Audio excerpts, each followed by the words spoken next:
السلام علیکم ورحمت الله وبرکاته. امید لرم چې روغ جوړ او خوشاله به د ژوند په خوشحالو مزو چرچو کې به پاکستان کې خو وخت تېرول ډېر ګران کار دی چې یو غریبي شي بېوسي شي. دلته خو کار به هم کې محنت مزدوري به کې، خو چونکې دلته خرچ سیوارې او آمدن کم دی نو اوس مې د خیر څه اراده وکړه.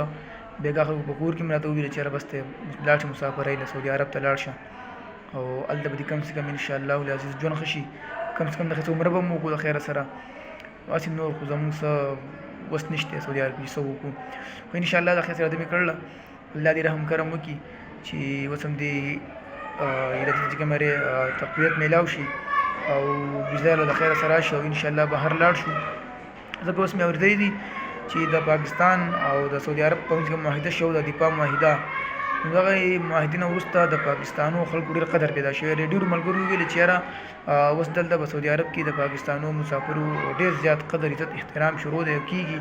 پاکستاني وایي موږ اوس داسې تصور کوو لکه موږ چې په خپل ملک کې پاکستان کې ګرځو، لکه سعودي عرب کې چې ګرځو، داسې موږ تصور کېږو. نو دې معاهدې نه پس د پاکستانو قدر عزت احترام ډېر پیدا شوی دی.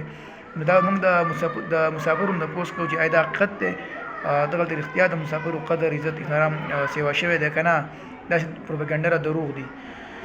دا تاسو په کمنټ سیکشن کې ووایئ، ځکه چې زموږ یو سړی راچت کړی چې موږ سعودي عرب ته لاړ شو او ځان نه څه وکړو. نو ستاسو څه خیال دی چې مسافري در شو او که در نه شو؟ ځکه چې بعض خلکو ته ووایي چې مسافري درځو نو هغه وایي یاره مه راځئ دلته څه نشته، کښته پورته ډېر شی خبرې کوي که نه، د سړي زړه تور کړي. پخپله روان وي پخپله ځي، خو که بل ورته وینا وکړي چې زه درځم نو یاره مه راځه څه نشته.